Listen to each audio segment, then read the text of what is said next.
course of discussing movies, the host will spoil plots. You've been warned.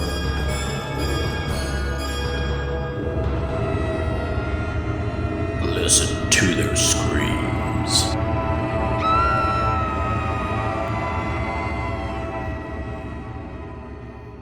Greetings, ghouls and creeps, and welcome to Listen to Their Screams, a horror podcast that feels like you're chatting with friends. I am one of your friends, Dave. We're joined as always by our other friend, Ike. Ike, how are you? Hey, not doing too bad. I haven't been sleeping real great lately. I've been having some weird dreams. Feels like I'm just kind of drifting off. Yeah, well, look, I can help you. I know a lady. She can help you with that. So, all right. This week we are reviewing the movie Insidious, Out of the Further, which I think is the 6th movie in the franchise. Is that right? I think. Yeah, that sounds right. Yeah, somewhere around there. But before we get there, we have lots of other stuff to talk about, including Ike. What else did you watch this week? Well. Still doing a rewatch of The Office, so not horror related. Other than that, I have been we're kind of getting amped up for the all the horror spookiness that's coming along with Halloween. And so I was watching. What was I watching? Oh God. I rewatched something I hadn't watched in a while. And now I cannot. Oh, I was watching some Goosebumps. That's what I was watching. Yeah, I was watching some Goosebumps, and it's fun. A lot of that stuff's on YouTube for free. So, so I was just watching a little bit of that just for fun. Specifically, I watched Night of the Living Dummy, which is a good one. Yeah. And then the other one was I can't remember. But no, it's great. I love Goosebumps. But other than that, I haven't really had time to watch too much. Yeah. All right. Well, let's see. I'm still watching Star Trek. I'm in Voyager, almost done with Voyager. But Monica and I have started rewatching The Walking Dead. So I think we just started season 3 of that. We're at the prison point. They just got to the prison. Oh, okay. So but we decided for whatever reason to rewatch Walking Dead. So that's been fun. That's pretty scary shit. And all right, so many things when you rewatch it. So many things I remember of watching it because we just got to the point where. And I think you were there when we got to the point of the where Rashomon was introduced, right? The end of season 2 or whatever it was, or beginning of season or wherever it was. And I remember we watched that in an event we set up, in a movie theater. We sure did. Yeah, and it was pretty packed. It was at the same rate, so we drew a pretty good house for a movie. And I remember sitting there and it being so cool watching it right on the theater screen. Because this is like, they weren't doing those events then like they do now as much where, they were showing TV stuff in movie theaters. So it was kind of unique. And, but anyway, I remember sitting there and watching it. And I remember that when, that the zombie, right, the head gets cut and then it falls. There's Michonne with the two armless walkers. And I remember that whole theater like cheering. Because these are like comic book guys and comic book people, right? Who knew the comics, knew Michonne from the comics. And it was just such a cool thing that they knew that. And it was pretty cool energy. But I remember stuff like that when, you're watching it and, from when I watched it the first time or when I read, some of the comics the first time. I've not read the entire series, but I read a good chunk of it. Right. But, yeah, so it's pretty cool when you rewatch stuff and you remember things like that. And then there's, obviously the things that you don't recall. You're like, what? I don't remember exactly what happened. Then, you get pissed off about the same things all over again. I was like, so pissed off when Dale got killed because I love Dale and early on. And then it's like, I hated Lori. I still do. Even this rewatch, I hate Lori. I think she's just a horrible person all around. She's so snotty, but I'm waiting for her to die. It's coming. Yeah, it is.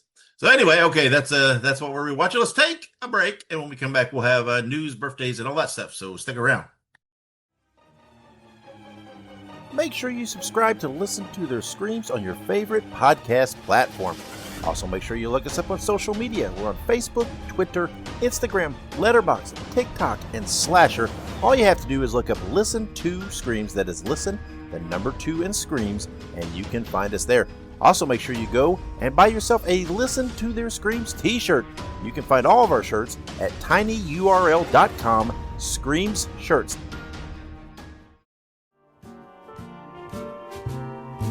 Spread the news. Spread the news. Spread the news. And welcome back with the news. All right, starting us off here, we have Backrooms coming to HBO Max on September 25th. We have a whole review of this in the archives, so make sure you go check that out. But HBO should be a good home for the Backrooms.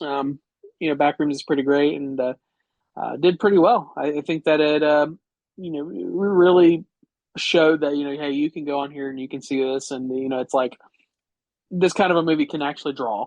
I feel like a lot of people were kind of concerned that it may not be able to pull people, but it really did. They did a really great job.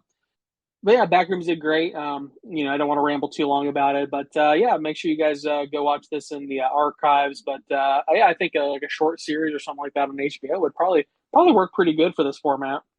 Yeah, I mean, Backrooms, performed well in theater, performed well video on demand, and now I'm sure they'll do well for HBO Max. I think it's a good partner for them. Not only for this, but like you said, there's HBO Max likes to do things like that, right? They might partner and do things, and they like the series, and so you never know what'll happen. What will evolve from this? So, yeah, absolutely. But very good. And speaking of streaming releases this weekend and other things of that nature, obviously Backrooms is later, but for this weekend, if you guys want to check something out, check out Pinocchio Unstrung is available on video on demand. That's always a good time. Pinocchio Unstrung was a solid movie. We got to watch it. How did we watch it? Did we get a screener? We must have. I was trying to figure this out myself. I saw this video on demand. I thought, oh, there we go. That's what we'll review next week. That's coming out video on demand. And then I'm sitting there making, wait a minute. I think we saw this. And I'm like, yeah, I know I saw this. I'm like, so I went back and checked it. I'm like, yeah, we did a review on this. Right. And I was sitting there, I was like, okay. And I'm like, well, how did we do a review on this? I think we had a screen. I think this is one of the ones because we got the one for Bambi. It had to have been because it had to have been. I don't know. Because when it had its initial little theater run, the limited thing, we didn't get it or whatever. And right. We had to have gotten a screener. It had to have been. So whatever the case may be, we did watch it. I remember watching it now, but we did watch it. There is a review in the archives, so intriguing. Right. I was thinking to myself, we had to have a screener, but because I know it had, like you said, a little run. I think our theater, if it got it had like one showing, like at like 10 p.m. or something like that. But no, I'm pretty sure we did. Now that I'm thinking about it, I'm like, yeah, I'm pretty sure we did. Yeah, I think so. But yeah, no, that's great. I'm glad it's on video on demand for other people to see. And people can go watch it and then compare with our review of the film. That'll be fun. But moving right along, this is some unfortunate news that we have to provide, but nothing to do with horror. But we do have to mention that yesterday, August 25th, yesterday as the day of recording, Dolly Parton has passed away.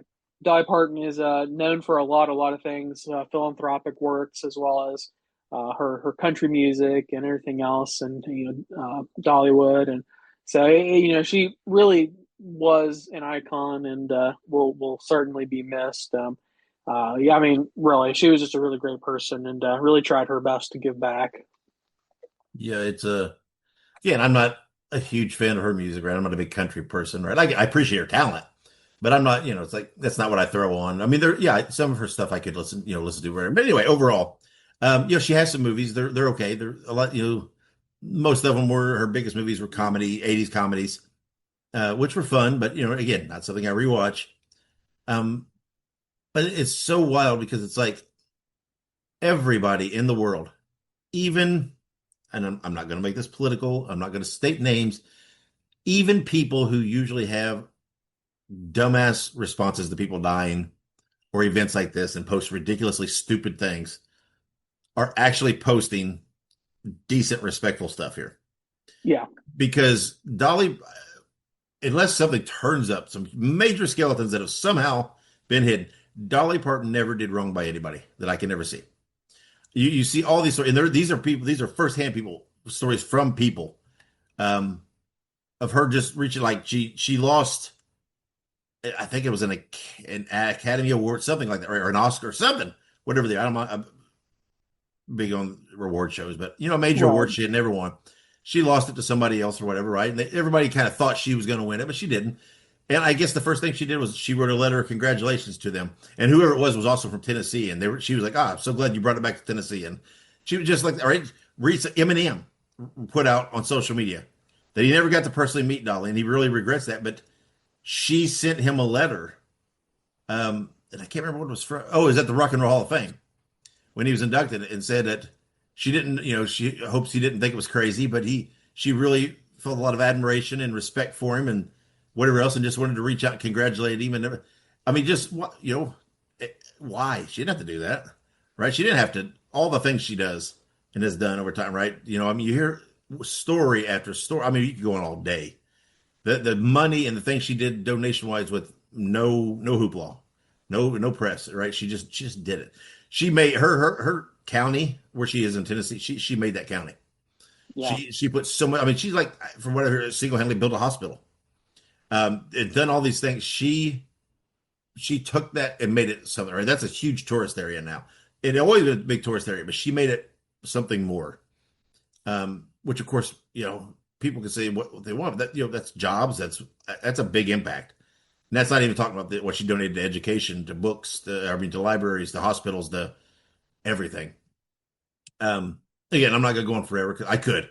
I love Dolly Parton. She's, again, not something that's like, I'm not so much a huge fan of her work per se. I appreciate it. I respect it. But I'm a huge fan of the person because she was just a great person, and she was just, everything you see makes you smile, makes you laugh, makes you feel a little better, right? No, she was always this glimmer of hope, even when the world was dark, and even when there was a lot of dumb shit. Something would come up with her, and it gave you a spark, right? It was just like, man, there's people like that out there, right? And then you would think, okay, I want to be that. I want to, and that's what more people need to do, right? There'd be a whole hell of a lot better world of more people to follow her lead and others like her, and try to be that way, right? It's just try to, like she always said, it's just be good, be a nice person. She's like, it's not hard to be nice. So anyway, again, I could ramble on about her forever, but I won't. Again, like we said, it really has nothing to do with horror. I don't think there's any connection. I don't ever No. remember doing a horror movie or, whatever. I'm not saying there's not, but it's not out there. Someone will show me up. But again, how could you not, man? She's such a next level person, in personality. I mean, how could you had to mention, you got to mention her, right? I mean, you can't, everybody's talking about her and everybody should be. But yeah, so the world, again, we talked about this the other day about deaths and celebrity deaths. This one hits hard, very hard. And you could truly say, and with no hesitation, the world is a worse place that now that she's no longer in it. Yeah. No, absolutely agree. But rest in peace to Dolly Parton. Too bad that you never had a horror movie. I think she That's could have made a right. good one. That's right. She could. I don't know. Yeah, I know. I mean, she was in The Simpsons. She was in an episode of The Simpsons. I remember that. She was, yeah. Did lots of things. Host of Saturday Night Live. She did a lot of things, right? She had a great sense of humor. Wasn't afraid to poke fun at herself. Like I said, the movies she did in the '80s were comedies. They were pretty funny, but they were what they were. But it's like, I mean, obviously she's known for like 9 to 5, Rhinestone, Best Little Whorehouse in Texas. These are all '80s comedies, right? And things, but I don't recall her ever doing anything, or I mean, not that I recollect. I don't remember a horror movie. I don't remember. I don't know. I mean, hopefully I hope there's something out there with her, like appearing on a Halloween special, just something, just that would be cool. But I don't know. Right. So, but whatever.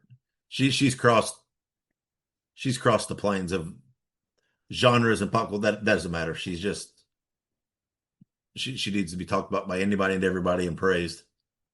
No, absolutely. Absolutely. But all right, so we will move on from Dolly Parton for now, but she will be missed. And we're going to jump now to some upcoming birthdays. Starting us off here, starting us off strong, we have August 29th, 1939. We have William Friedkin, the director of The Exorcist. It's weird because you look at William Friedkin's his filmography, and he has such a weird like filmography. Like, there's all these movies and stuff that like I've never heard of, but then you have like The Exorcist, and The French Mistake. yeah, yeah. There's that one. The French, or then there's like what was the other one? No, wait, not French. Is it French Mistake or French Connection? I French don't know. Connection. Connection, that's it. I've never seen the movie. I know it's a huge movie, but totally different movie, right? Those are huge movies, but totally different movies. True. And he also did one. I thought he did I thought he did a biography type movie where, because he was talking about exorcists.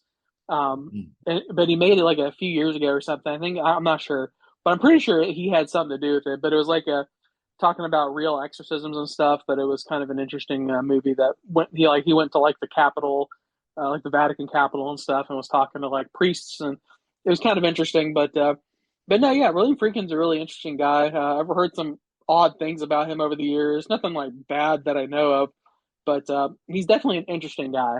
He's eclectic, and he did pass a few years ago. I think 3 years ago. But yeah, no, I mean, he always has the fact that he was the original Exorcist director, and that's really something. I feel like The Exorcist really set the stage for all future possession type movies, and really sort of defined some of those really important tropes that we see today. Yeah, correct. He said, "As a matter of fact, that is correct." Yeah, I mean, I don't know, there's not much more to say. I mean, again, if you do The Exorcist and French Connection, again, your resume is made just on either one of those movies, much less both of them. But yeah, what a talent! He really is.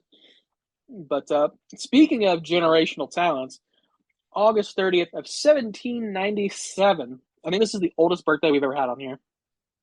Oh, Mary Shelley, yeah. the author of Frankenstein. Man, it's crazy. Mary Shelley started in some ways the horror genre, right? This was like one of the first like horror books in a way.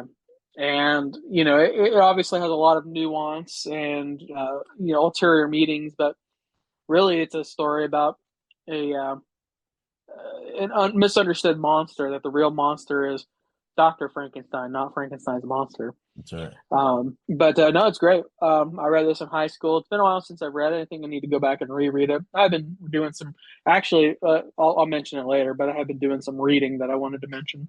But anyways, Mary Shelley's great. I mean, this is, again, iconic, truly iconic. Definitely. I mean, everybody knows I love Frankenstein. And it all began with Mary Shelley. And it's just so weird to believe how old that book is, and that story, and how it continues to inspire great takes on it, right? I mean, we just had The Bride, like this year or whatever, whenever it was, and it's still, I mean, these original fresh takes on this is, it's pretty remarkable that it's still this impactful. Yeah, such a great book, pretty talented, and again, especially. I mean, I don't want this to come across wrong because it is what it is, but 1797, to be a female and write that, yeah, is even more phenomenal. It truly is. It truly is. But happy birthday to Mary Shelley. Let me have one last birthday here. September 2nd, 2004. Good Lord. Elliot Fulham, who played Jonathan in the Terrifier series. Man, he's young.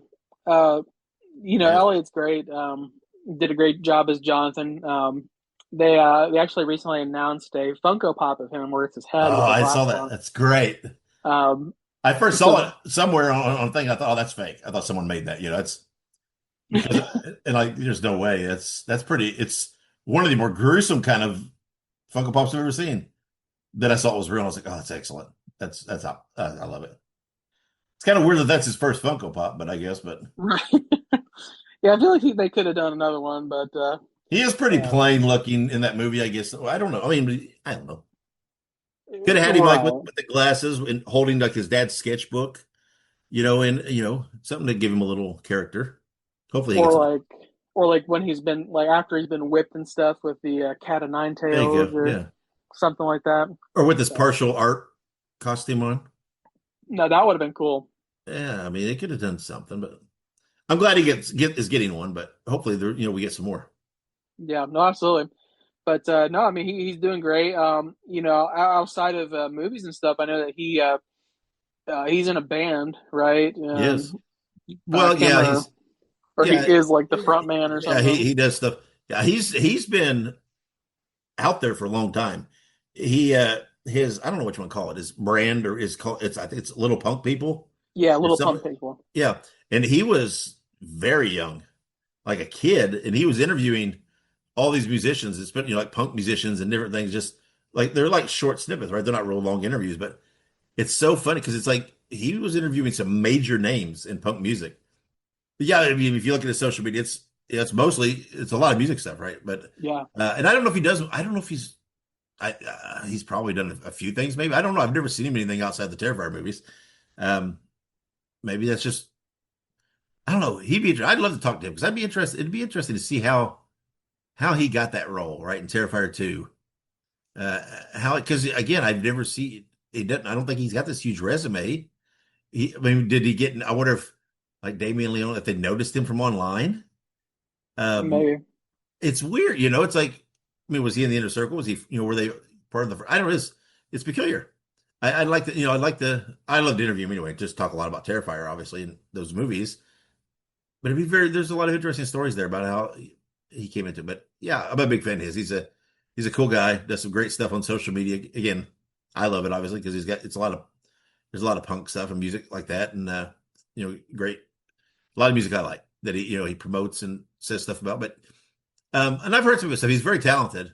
Not he doesn't not exactly my kind of stuff that I listen to all the time, but he's very good. Very very talented. So whatever he chooses to, hopefully he continues to plug into both. Right, just keep making music, keep making movies, and hopefully he gets to continue to show that creative side for the rest of his life. Yeah, absolutely. But all right, happy birthday to Elliot. Like you said, doing great stuff and continuing to be part of the Terrifier family and doing his own thing. So we'll keep an eye out for his future projects. And like you said, I'd like to talk to him too and get to kind of hear that story and get a little behind the scenes with him. So And the big question, right? Is he true? Is he truly dead? Was that really his head? true. What will If happen? That would if be we're that wild swerve if it's not his, and then it's like, you don't have a Funko Pop anymore. Oh that's what I wait, was gonna that's not your say. head. I was gonna say what would be crazy is that they make this Funko Pop of his head and then it's not actually him. That's right. Then it's like some random guy who just had to, I don't know what. Well, I don't know. I guess it wasn't really an actor, was it? But anyway, I don't know. We'll see more in Terrifier. I mean, hopefully he's in for it, at least somehow, right? Some backstory and whatever, at least in some capacity. But I don't know. It's always peculiar the way everybody else gets these big death scenes and whatever else, and then they just show up with his head and he's dead. Right. Feels funny to me, but there's also right. Well, I don't know. There's a little bit of supernaturally stuff going on. Can we see him back? Who knows? Damien Leone Yeah. knows, but I was gonna say David Leone knows, and I think we'll know eventually. yeah. But hopefully he's in for in some capacity, even if it's just flashback scenes or whatever. Some capacities. Hopefully he's there, whether even if not in the current. But we'll see. Either that or maybe just his severed head will just maybe it'll be there in the movie. Absolutely, but Who knows? until then, I say, like I said, I'm excited. Four should hopefully be out next year. I think, because I think that's what they said. So I hope so. we'll see. But for now, we'll go ahead and keep rolling. We've got some movie anniversaries to talk about. Starting us off from the top, August 29th, 2003, Jeepers Creepers 2. It is so hard for me because I like the first two Jeepers Creepers movies. I think that they're pretty all right movies, but it is a very difficult thing because the guy who made the movies, Victor Salva, um, is a convicted predator. Um, he, I mean, it was a child, so I mean, he's a child predator. So it's like, I don't know. I know people always say, separate the art from the artist, but it is sometimes very hard to do with some of these people. Hmm. And Victor Salva is one of them. And he's the creeper guy? Yeah, he made Jeepers Creepers. Oh, he made the movie. Yeah, yeah, yeah. He's not Okay. he's not the creeper, although that would be on point. Yeah. I'm sorry, I shouldn't laugh at that, but It's a little funny. that's horrible. But yeah, I didn't mean that when I said that. Oh, he's a creeper. Well, yes, but he's not. Sorry. Uh, yeah. See, I did not know that story, honestly. Um, it's hard for me to separate. I don't know. In some cases, I can separate things, right? It just depends on what the things are. Uh, that Had I known that, I probably wouldn't put these anniversary dates in here, honestly. But it's one of those things. It's like it's But still important to talk about to a degree because it is, but these movies are pretty I do. important for the creature feature of this time. Yeah, and I do enjoy the movies, but now it's like I want to feel dirty when I watch them. But honestly, I think talking about it and bringing up the fact that he is a criminal to let other people know that he's a criminal is also important. Yes. So, Was he prosecuted? I mean, was he? yes, yeah, yeah. He was. So he's gone. Well, it happened in the 90s. In 1995, he was in his 20s. Um, he, let's see. No, it was 1988. He confessed to felony counts of sexual relations with a 12-year-old boy who he Oh, had videotaped. So he spent a year in state prison for his crimes. what the fuck? Yeah. So Dude should he, still be in prison. yeah, he definitely should still be in prison. But at the time, he was in 88 because he was born in 58. So he would have been 30 Ugh. years old at the time. Did Um, he make more movies after he got out? yeah, yeah. All the movies he made pretty much What? were after he got out. Oh, Because he was, I guess that's right. That's not cool. yeah, because he wrote a couple movies like in the 80s, but then like he started making movies in like the 90s and 2000s. Um, and then the Jeepers Fuck that Creepers. guy. Right, that's what I'm saying. Like I said, but it's still important to talk about because a lot of people don't know that he did this stuff. You know what I mean? Like I it's wasn't in, aware. I didn't. I don't know. For some reason, that had never crossed any readings or whatever I've done. Uh, I don't know. Yeah, I did not. I had no idea. well, it's Yikes. weird because like back then this is like the 80s, right? So Mhm. this was almost 20 years prior to his most popular film, is arguably Jeepers Creepers 1, right? Yep. So he commits a crime 15 years prior to making this movie in the 80s when the internet doesn't even really exist yet, right? So then in the Yep. 90s when the internet does exist, in the 2000s, like all of this stuff had already happened. So it's not super public knowledge, and it's not like he has to like disclose this information to make a movie, right? Yep. He's not applying for a job or going to a school. He doesn't have to disclose his misdeeds. He's just making a movie, right? So Yep. it's one of those situations where it's like most people probably did not know at the time that this movie came out that he had done this. So Probably not. Yeah. Well, happy anniversary to everybody else associated with the movie, but that guy. right, like Justin Long was in the movie, and Justin Long did great. Right. But Happy anniversary for the movie, Justin. there you go. But in any case, I we'll was move really on from hoping. that. I was really hoping it wasn't the main character guy. When you were Oh saying this, no, like, no, man, don't tell me. no, So it's just the writer director guy. glad to see he's still cool, I guess, because now I'm afraid to say that because it's like somebody will come back with, no, that guy did this. I'm like, God damn it, just can't like it. I can't like him. These movies just fuck them. No, just fuck the guy that made them. That's right. That's right. No, Jonathan Breck, the guy who plays the creeper. Yeah, As that's far a as I know, creeper. Yeah, that's he's right. cool. As Fuck. far as I know, at least. 1 year. Good God. but Jeepers no, Creepers. Jeepers Creepers. But moving on to the August 30th of 1972, Last House on the Left. This is Wes Craven's directorial debut. Um, you know, It's a rough I'm movie. not. It is a rough movie. I'm not a huge fan of this movie.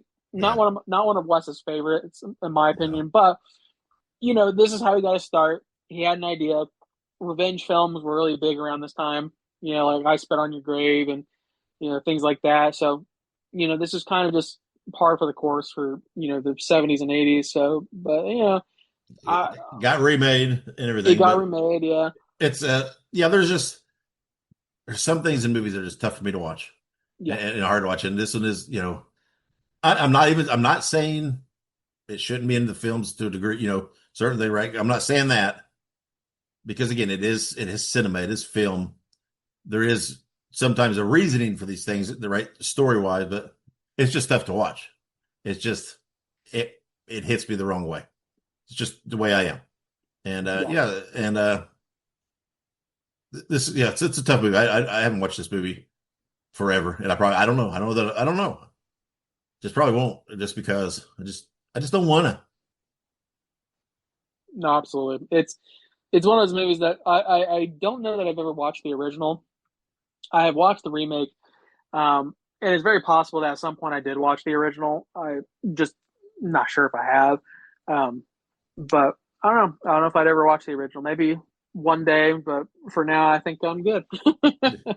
Yeah. But you know, I do like pretty much all of other Wes Craven's other works. I mean, he does a lot of other really good stuff, obviously, like Nightmare and Scream and stuff like that. So Yeah. I mean, I can't again, really hold the one movie against him. yeah, I'm not, I mean, again, I'm not saying it's a bad movie. I'm not even saying it's that out of line of a movie, right? It is what Right. it is. And unfortunately, some of a lot of this shit, this happens, right? It happens all the time. It's just something that's, I don't know. I'm not comfortable watching a lot of. So so it's just a personally, I'm not bashing the movie per se, but Right. So it's just not my thing. absolutely. But in any case, we'll move on to our next movie, which is a little less controversial than the last two, I Well, suppose. it might be controversial just in different ways. True. But August 30th, 1991, Child's Play 3. Yeah, I think the only controversial thing about this movie is that they recast the main character, um, Andy Barkley. In this one, it was, oh man, it was that he was pretty famous around that time. Justin Whalen, yeah, Is that his Justin name? Whalen. Yeah, he was like a kid actor, and he was in a bunch of stuff.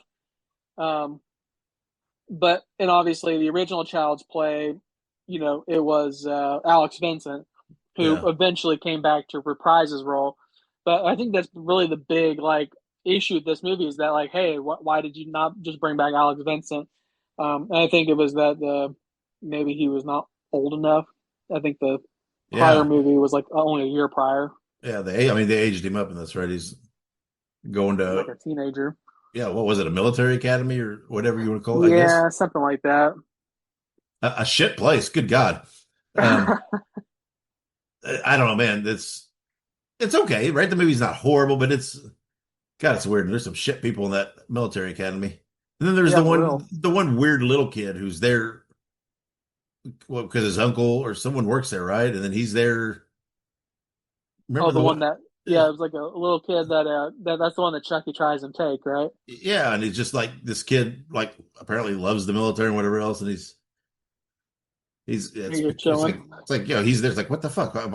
How's that happen? It's like I don't know, but yeah, I mean it's an okay movie, and I get it. What were they going to do, right? Just you couldn't do the same old thing again and again, right? I mean they kind of explored what there was for young Alex. I mean, I don't know what else they could have done, really that differently, right? It's you're with new foster parents. Let's do this again, and now I mean you can't. So they tried something different, and yeah, I mean it's okay. It's not bad. It's not one of my favorites of the franchise. No, it's one of those ones that I'll watch if I'm doing a rewatch.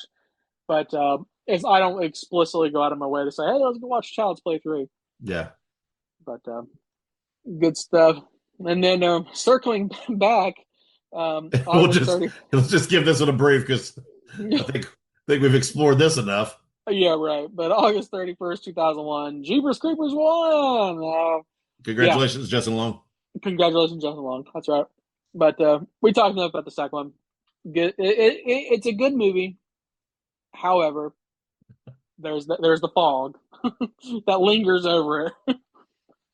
But speaking about fogs that linger over things, August 31st of 2007, we have Rob Zombie's Halloween. I actually earlier saw that song. It's like, oh man, it's like, can I need to get my not like the original song, but it's like I think it's called Satisfaction, but it's like an EDM song, Mm-hmm. and they yeah, it was a Satisfaction by David Guetta and Benny Benassi, Mm-hmm. and then they mixed it with the song Dragula by Rob Oh, Zombie. that's a good song. So, but the mix is super cool. I need to find it later and send it to you. But it sounds really neat how they mix the two because it's about the same beats per minute. Um, so, but anyways, Rob Zombie's great, right? Does some great music. Just maybe should have stuck to music. I think that would have been the most positive outcome. No, this movie wasn't horrible, right? I like the first Rob Zombie Halloween. The second one is almost unwatchable, but the It first is Rob Zombie Halloween is actually pretty okay. Um, a little it's long. just a little long, yeah, a little long winded, but it's just how Rob Zombie is. I think. Yes, there. I remember watching this, and I remember there being a point where I thought the movie was done. I thought this is where it was ending, and I thought, you know what, that wasn't too bad. You know, it's not great, but it wasn't too. And then it just kept going, and I was like, what the fuck? And it went for a little bit, and I'm like, okay, now you're.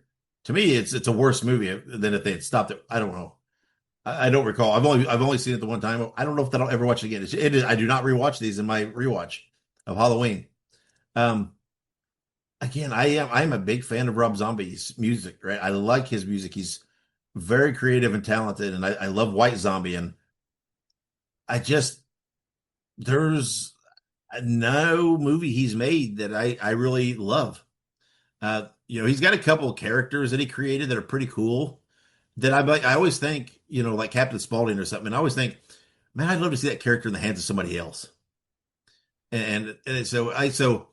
And I know Rob. I know he's a huge horror fan, and I love that, and I respect that. And he's a huge collector, and I love that.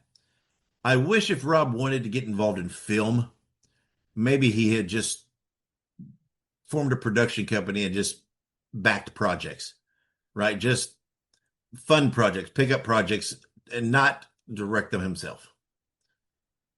Right. I wish he had just stuck to that side of it. But then again, I mean, if he'd done that, what would his wife do for work? 'Cause, I mean, I don't know. Again, I'm sure she's a perfectly nice woman, and all the respect in the world. But man, she's not a good actress, and she's in every Rob Zombie movie. And the bad part is, it's not small parts. It's like if you want to give her some little supporting part, fine, I don't care. But she's like prominent in the Yeah. movies, and it's like it's too much. I don't know. I hope he doesn't do any more movies. I don't know what he's doing nowadays. I think he's touring. I think I saw a clip of it. I don't know. I hope at some point when the tour's over, he doesn't say, "All right, let's get back to a movie." But Yeah. what's the last thing he did? The Monsters. Yes, I think the Monsters was the last one he did. The Monsters is probably his best work, I'd have to probably agree. at least Really in good my job that eyes. one. Yeah. Again, his wife's featured hugely prominently and might have been better with somebody else, but I didn't hate the Monsters. It was fun. It was okay. I'd probably rewatch that. It's probably his only movie I would. But I mean, isn't that weird? That would be my pick of movies of his that I like the best. I love the Monsters, don't get me wrong. But fuck, I like slashers. And he makes some slashers, but they're just not slashers I want to watch. Very weird. Yeah. It is very weird. It's a very weird. What's the word I want to use? It's a very weird. It's a very weird nuance with Rob Zombie that like we love slashers specifically for Rob Zombie, like non-slashers that like happen to be good. And again, I know a lot of people love his stuff, and that's fine. That's cool. Whatever, I guess. But I don't know. I've never seen anybody. Maybe they're out there, but I've never seen anybody just live or die by Rob Zombie's work. Um, I'm sure they're Actually, out there. I work with a guy who I was talking to him the other day, and he's like, you like horror movies, right? And I'm like, yeah. He goes, what are your opinions on Halloween? I'm like, oh, well, I love Halloween, like the movie. I was like, the Oh, original Halloween's one of my favorites, if not my favorite slasher movie of all time. And he's like, oh yeah, yeah. He like, I really, really like the Rob Zombie Halloween. I'm like, ooh. He's like, I like it. ah, He's like, I like it better than a lot of the other ones. I'm like, oh. oh. I was like, oh yeah, that's certainly an opinion you can have. I would watch the worst of the original series before I'd watch Rob Zombies. And again, I don't know what that is, but anybody could say anything in the original series, one that they hate and they think's horrible. I guarantee I would pick that over Rob Zombie's Halloween to watch. No, Because I don't absolutely. hate any of the original series personally. Yes, some are better than the others. Some I like more than others. Some I rewatch more than others. I don't hate any of them. Um, so I would take any movie from the original series, or I mean, whatever, any of the other timelines, any other Halloween movie, but his two, any of them, I would watch before his movie. Any of them, I don't care. No, absolutely. And Absolutely agree. I don't know. Again, I've never felt a dichotomy for anybody like this in my life. Typically, if I'm a fan of them on one avenue, I at least like them a little in another avenue. But I really dig Rob Zombie's music. I really, it's fucking catchy. It's fucking I don't say uplifting like it's spiritual, but it's like it gets you pumped, right? It's most of his stuff's got a good whatever. It's like fucking it's good shit, right? I mean, again, I'm Yeah. not a big Rob Zombie fan, though. I'm not deep in his catalog, but the songs that everybody knows, I like them, man. It's like, and then always loved White Zombie. I mean, fucking Thunder Kiss. Oh, Jesus Christ, that's a great song. And More Human Than Human. Oh, Jesus. But it's like, I love his music and everything else, but I feel like so opposite about his movies. It's weird. No, absolutely. And Rob Zombie would probably chuckle at that. He'd probably think that's funny as hell. I think so. I think it would. But But still a cool dude. Still a guy I'd love yeah, to fucking meet someday and talk to. Because I mean, again, all the respect in the world. He loves horror movies, and he does good or bad, indifferent, whatever you think. The guy is a supporter, right? He he does it. He's not out there trying to make fucking rom coms. So, but you ought to try. Maybe that'd be his niche. Maybe that's, you know what? Maybe his wife can make it in like a Hallmark movie. ironically, I feel like that could be a possibility. Ironically, no. Yeah, no offense to the people that love Hallmark movies like my wife, but they're not that great on the acting because they churn those out so quick. They're really like triple length soap opera episodes. I'm not knocking soap operas, but it's different because you got to soap opera actors. Again, I know this is a huge tangent, but they are some of the most talented people in the world because they are doing this, churning out so many episodes. You don't get multiple retakes on some of their shit, and so they've got to really be with it. And I would suggest there's a lot of ad libbing and this. You got to really be on your shit to do soap operas. No, absolutely. So soap operas are one of those genres where it's like you don't really get a break per se because they're constantly churning it out. That's You right. They know, are. I mean, they are 5 days a week of episodes out. They don't have the big breaks like every other shows do, right? Where we'll be back in the fall. No, they're still so that's right. Again, you don't have time to you can't take 10 takes on something. You got to get it right, man. And that's why a lot of people, there's a lot of actors that are really good, like Jensen Ackles, who they always joke to call him one take Ackles, right? Because he always nails it. Well, he started in soap operas. Yep. A lot of people did, and that's why they can do that, because they're used to, you got to nail it, right? Anyway, sorry. I don't know how we got from Rob Zombie to soap operas. Yeah, it happens. It's his wife. Yeah. That's what it is. But anyway, I don't know, whatever. Halloween anniversary, but fuck that movie. I'm not I'm not watching it. No. We'll not be watching that in remembrance of its release this week. But Nope. in any case, we're going to jump now to our upcoming releases. We have Buddy coming to theaters on August 28th, and it is described as a brave girl and her friends must escape a kids' television show. And we will be reviewing this movie next episode. This is something I've seen the trailer for. It looks pretty interesting. Definitely an interesting concept. And if I remember correctly, I'm pretty sure it has Keegan-Michael Key in it. I think so. Yeah. So that'll be interesting. I think it's supposed to be sort of like a little bit of like a tongue-in-cheek horror comedy type thing with a little bit of that, oh, okay, that's interesting, type deal. And I think it'll be good. I think it'll be fun. Sure, yeah. I think these kind of movies are pretty cool. I think they're fun for me. It's that that opposite, right? It's a kids show, which is usually kind of goofy and fun and colorful and lighthearted, things like that. And we've seen some with, like, I don't remember all the names.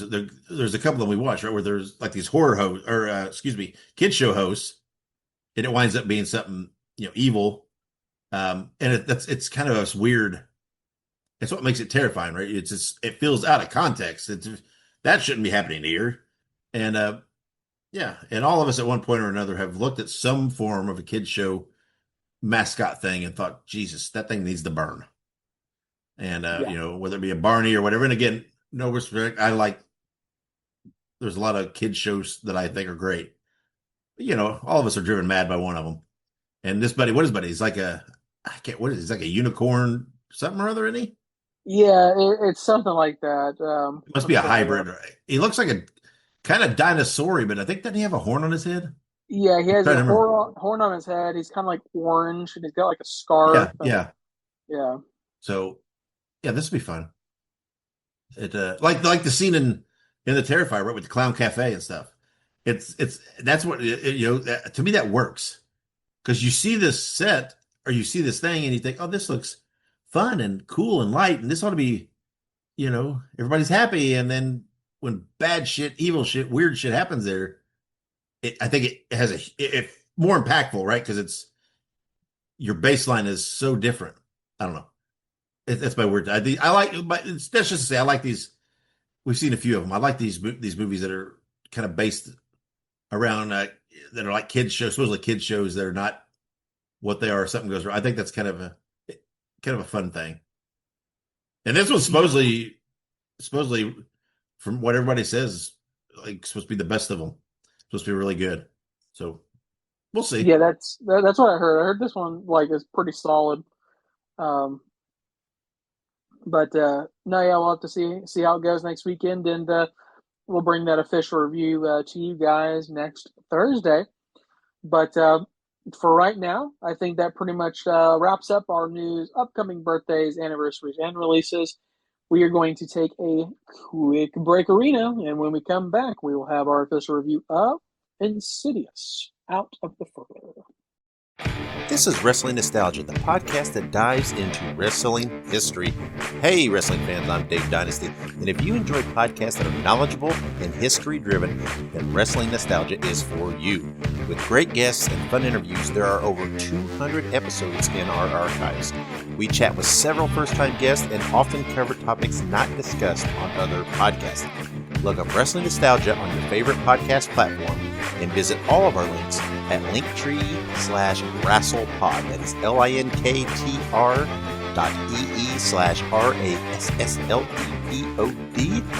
And remember, wherever you go, whatever you do, be good, be safe, and keep on growing. Okay, we are back here on Listen to the Screams. It is review time, and we are reviewing Insidious Out of the Further, like we said earlier, the sixth installment in the Insidious franchise. Written by Jacob Chase, based on the story and characters by David Leslie Johnson. Wait, David Leslie Johnson McGoldrick. What's that name? And Lee Wannell. Directed by Jacob Chase, starring Amelia Eve, Island Austin, Lynn Shay, and others. A movie was released in theaters on August 21st, and it earned $25,106,020 domestically on opening weekend. Good for number two. Horror fans, don't get caught up in that. Don't think, oh, just number two. Yeah, well, Spider-Man's number one. Come on, right now, number two is just the best you can get. That's where you're at for now. So, pretty good. That's a good showing, I think. And coming into it's weird because coming into this, I'm like, I didn't know what to think, right? Because I thought you don't have Patrick Wilson in it, right? So I thought, what would that, how's that going to feel? Is it going to work? I knew Lynn Shay was in it, but from everything I had read and indicated, it's like she's not like she wasn't the main character. She's supposed to be the main. And I was like, okay, well at least there's a tie there, whatever. So I didn't know what to expect. And I'm not saying it's a bad thing, right? Because we have talked. The Insidious franchise could do lots of things outside the realms of what they've already established. Lots of ways they can go, lots of movies they can make, series they can make. This is a universe that they could really explore in lots of ways. And I feel like they did a lot of that in this movie. They really took a lot of what they have had, what they have established, what they've put out there, and they really got creative and explored and did something a little different, but it's not that it's so, but they didn't do anything so far out that you're like, shit, this is not even Insidious anymore. No, it's an Insidious movie. Felt like an Insidious movie, fit in perfect, but you didn't feel like, God damn it, they're just rehashing it, right? It's just another. Now this movie, man, I'm telling you, for a sequel, I really think, no lie, I think this is one of my favorite of the franchise. I've only watched it once. I'll have to give it rewatches, but this was really a good movie to me. I think I actually found myself liking that it was a different cast and different characters. When I started, I was watching it, and they pretty quickly, I think right at the beginning of the movie, they establish background, right? Where if you've seen the Insidious movies, you see and you're like, okay, you got it, right? You're there. You don't have to wait forever to get a little context. But then they give you a little support, right? Of course, you gotta, before you pull the rug out from under them, you gotta set up the nice little life, right? Before that's what you gotta do. It's a movie. But again, everybody in this movie was tremendous. The story was great. There were parts. Now, I'm gonna go on a tangent a little bit. This is a personal Dave tangent. This movie had some of the most horrifying stuff for me, and again, because I have a weird thing about mouths. And not that I hate dentists or mind going. It's not that. That's not what I'm saying. It's I couldn't be a dentist. I couldn't be a dental assistant. I could not be going into someone's mouth and doing any dental work. It grosses me out. I couldn't. Right? The fucking scene with the one old guy and the dental stuff. Fucking, there's parts of it I had to look away. It was so gross to me. It was so disgusting. There was, again, it was dental work. So I'm not giving it, there was a nasty ass tongue. There was nasty ass teeth. There was fucking slobber and saliva, and it looked so fucking real. And it was disgusting. And then they took that where I was already thinking, ugh. And then they did a very cool sequence with x-rays. And I'm not going to give any more away, but it was very cool the way they did that to get you, right? I mean, again, the movie was terrifying. And it maybe because it did play, like there's a part where the mom goes into her child's pillow fort. That was terrifying to me because it plays on it basically plays on claustrophobia, right? In a sense. I hate that. I can't do that. I can't go into a tight place like that, especially if I feel like I can't get out. So this movie hit on a lot of things for me, but it was just, I thought it was really well made. I thought it was really scary, really fucking creepy. There was, I don't know what you call them. I don't know if they were really per se Easter egg, but there was lots of connections in this from old Insidious movies that They weren't just like, oh, look what we stuck in there. So, ha ha, we're creative. No, it fit, right? It fit into the movie. It was appropriate, but it wasn't so overdone, again, that you felt like they were just rehashing old movies.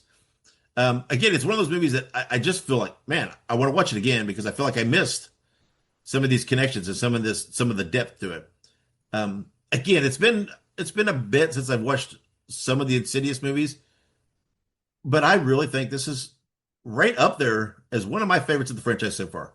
I thought this was really a really fun movie, even if you just watched it outside. If you're not familiar with the Insidious franchise, I don't think it's doing you that much harm because I think they explained it enough and well enough that you could still get it. I thought it was a great movie. Really, really enjoyed it. I don't know. Again, I didn't know what to expect, and it to me it was even better than I'd hoped. I really thought I thought they hit it out of the park with this one. So, Ike, what'd you think? No, I 100% agree. I think the big highlight here is that I did not know what to expect. Exactly what you said. I had no expectations going into this movie simply because, from the trailer, you don't really get much other than, okay, this is going to be somewhat related to the original. And the main connection, as you can tell from the trailer, is Elise, Yeah, right? That's not a spoiler. She no, is in the trailer. We see her. So, um, you know, Lin Shaye's character has been a pretty common thread between most of the movies, and I think that, like you said, there are some other connections to the other movies that really solidify that, while this is its own movie, it is still very much a big part of the greater universe. And because of that, I think that this movie did a really good job by just saying, look, we're going to make our own thing. We're going to make our own movie. We're going to try and not fully separate from the main universe, but we're going to basically go off on a tangent, right?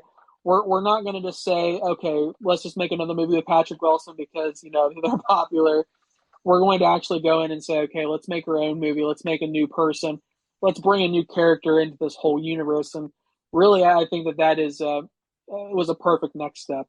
The last movie, what was it, Red Door, was hmm really good, but that movie really closed off that storyline, right? yeah, It closed off that family storyline. So it's like, really, the only thing left to do is move on to somebody else, get some fresh blood into this. And I think that by getting that fresh blood, by getting that people, it really has revitalized the franchise into a new direction. And I think that you could very easily make this into sort of like an anthology type series where each movie is somebody else interacting with the further, yeah, somebody else interacting with these monsters, with these creatures, these people. And I think that if they're smart, they will take that and they will run with it. And I would love for them to go back and tie up some loose ends from the other movies too. Um, after the end of the second movie, they visit someone's family and there's like a whole interaction there that never got closed up. right, Um, yeah, there's some interaction from the third movie that never got quite closed up and stuff like that. So, I do think that they have a lot of directions and a lot of pull. So I think that they could potentially make this into a wildly successful series. And one last thing I'll say is that I found myself really enjoying this movie, and there are a lot of really spooky things that it's like this didn't have to be a rated R movie. Um, yeah, Normally, I'm all about like, hey, let's get this a rated R movie, so that way we don't have to hold back. But this movie didn't necessarily need a rated R, right? It's PG-13. A lot of the Insidious movies are. Um, and I think that this movie did a really good job. And I think that it is up there probably in the top echelons of the other movies. I would maybe put this below like the first two movies, but this might be like neck and neck with Red Door, in my hmm opinion. yeah, But no, so anywho, all the actors did great. Filmography is great. All the locations were perfectly designed. All of the scares were really well, articulated. It wasn't anything that felt like half cooked, and I think they did a really great job. I'm super pleasantly surprised with this because I had truly no expectations going into this. I was like, either it's going to be great or it might be a little But I was like, but it should be fun. So I Yeah. enjoyed it. Yes, me too. And like we said last episode, right? There was at least what I saw, there wasn't this huge promotional push. No, I mean, the name was out there some, but it's like again that plays into not having expectations. So, but I think the good thing is, at least so far, they have proven that the franchise can be a draw and draw in movies, and it's not so much the fact that like Patrick Wilson was in it or that character. Um, right. Not saying people don't like him or he didn't bring in somebody, but they have shown that what, the Insidious, if they continue to make good movies, the Insidious name being part of that franchise can be the draw. And it can be they've set themselves up right to have a true franchise where it's not about necessarily the players, it's about the name and the overarching story that they can tell, which is a good thing, and it can be again lots very prosperous for them, and could give us a lot of great content moving forward. So okay, so rate this thing. To me, I don't know. I'm pretty sold. I think this is an easy 4 out of 5 screams for me. I don't see anything here that's going to push it further than that again, but it's hard to get above a 4 for me. But yeah, I didn't see any glaring flaws to make me knock it down any. So I'm giving it a 4 out of 5 screams. Ike, how about you? I do have to agree. I think that, especially compared to the movies that we've gotten recently, this really shined. Really, really, just a great showing, and I think a 4 screams out of 5 is a good rating for this movie, and I think that it has a lot of promise. And like we said, I think there's so much more they could do with this series, and I think this is proof that we don't have to recycle the same characters, we don't have to bring back the same people. It can truly be a standalone story with very loose connections to the rest of it, very loose threads, and it is perfectly fine. So 100% give it a 4 out of 5 for me. There you go. Again, it gives a very good movie. If you've not seen it yet, guys, go check it out in theaters now. Insidious Out of the Further. To me, giving a lot of hope for the future of the franchise. So good stuff. Next episode, we're going to, like we said, be reviewing the movie Buddy. Let's see what we think of that. Sounds like a fun movie. But we will tell you all about that next episode. But until then, we'd like to throw out all the love and thank you to our wives for all their support and everything and what we do. And of course, thank you to our listeners and followers for all the support and love that you give us as well. Thank you. Keep the interactions going. We do love to hear from you guys. And the best way to do that is to subscribe and follow us on social media. We're on pretty much any platform. Just look up Listen to Their Screams. We're very easy to find. You'll see us there. Give us a follow, interact, share our stuff, respond to our posts. We check it all the time. So we're glad to interact and have conversations with people. We love that. We love to talk horror. Only rule is don't be a dick. Be respectful. That's all we ask for. Just for the love of the game here. And while you're out there, make sure you subscribe to us on YouTube. You have to go check me out. Just look up Nostalgic Dave Dynasty. But you can see, if that's the way you want to listen to our podcast there. But there's all kinds of other cool stuff that Ike and I have done. Other podcasts, other projects, other things, all kinds of cool stuff there. So go check that out. But before we close out, Ike, anything else you want to add? I don't think so. Actually, no, I did. I wanted to add one other thing. I mentioned it briefly earlier, but I've been doing some reading lately. Uh-huh. And I read a book called Strange Houses by it's a Japanese author named Uketsu, and it was really cool. It's a horror kind of I would consider it like a horror-esque, but it's kind of like in the same realm as like the Backrooms kind of in a way. Mm-hmm. And so in the way that like it's based around architecture and weird like spaces. I got the second book. It's called Strange Buildings, but it's cool. It's cool. He's an interesting guy, and the first book was really good, and second book was also so far was really good. So and there was also a third book that is not yet translated, or if it is, the library doesn't have it. There you go. So recommendation for people. That's right. We do talk about somewhat. Remember, guys, when you're out there supporting horror, that does not just mean movies, and it does not just mean television or series. There's lots of other great stuff. There's artists, there's collectibles, and then obviously books. So go do it all, or support it all. Right? Don't forget the soundtracks of things, because you have the musicians that contribute, and support everything across the realm when it comes to horror. And the next time we come to you, we talk to you guys, it will officially be September, and we'll officially then. There's no excuse for anybody. We're officially in spooky season then. The rest of you are just gonna have to get caught up. Like we say, when you're in the Burr months, you're there. That's the time. So that's very exciting. Like we talked about, I think it was last episode or the episode before. September is going to be a big, fun month here within the Listen to the Screams family. So very exciting. So, all right, guys, that's it. Go check out Insidious Out of the Further. Check out Buddy before we review it next episode. Make sure you're subscribing to Screambox and Shudder. Get your content there. This is the time of year everybody puts out lots of good stuff. So, if you don't, subscribe to them so that you can see it all. And make sure you get back with us next week to talk more horror. And until then, wherever you go and whatever you do, be good, be safe, and always have many pleasant nightmares.